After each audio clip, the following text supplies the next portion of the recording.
呢個電飯煲鹽焗豬手咧，鹹香入味 ，Q 彈彈，焦香的，超好吃哦！希姐今日整咩靚餸食啊？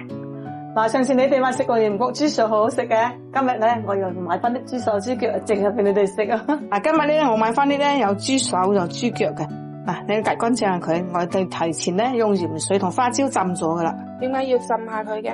佢去咗嗰啲腳氣味，冇咁騷。嗱，洗乾淨咧就可以凍水落嚟揮水佢啦。攞啲薑嚟洗乾淨啲豬手咧放埋落嚟，加少少酒嚟，高度味酒。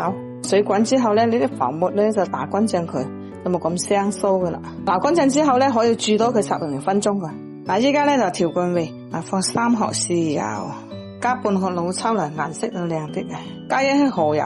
呢個豬手好食嘅關鍵咧，即係5字母圖鹽焗雞粉啦，可以焗海鮮啦、焗魚啦、焗雞啦都得嘅。嗱，配料表咧都好乾淨噶，主要係零添加嘅，食得好放心。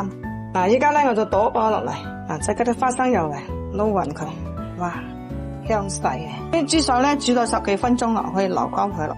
撈起身之後咧，攞啲溫水嚟沖佢就得啦。洗乾淨擎乾水咧，依家就可以倒落啲味嚟撈下佢啦。放落之後撈均勻佢。做呢個餸咧好簡單嘅，今日用個電飯煲就得啦。嗱，放啲薑片落嚟，防止佢黐底啊。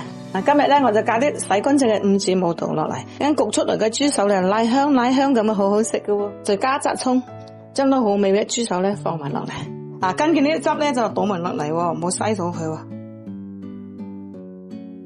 已經煲夠鐘啦，你想佢更加軟爛入味嘅，你就唔好打開蓋先，調咗掣之後咧就焗一焗佢，噔，哇，香晒啊，成屋都香啊！希姐嚟偷食啊？超好吃哦，焦香的，鮮香入味哦！大家想食咧，跟住起就咁做啦，冇錯噶，好食啊！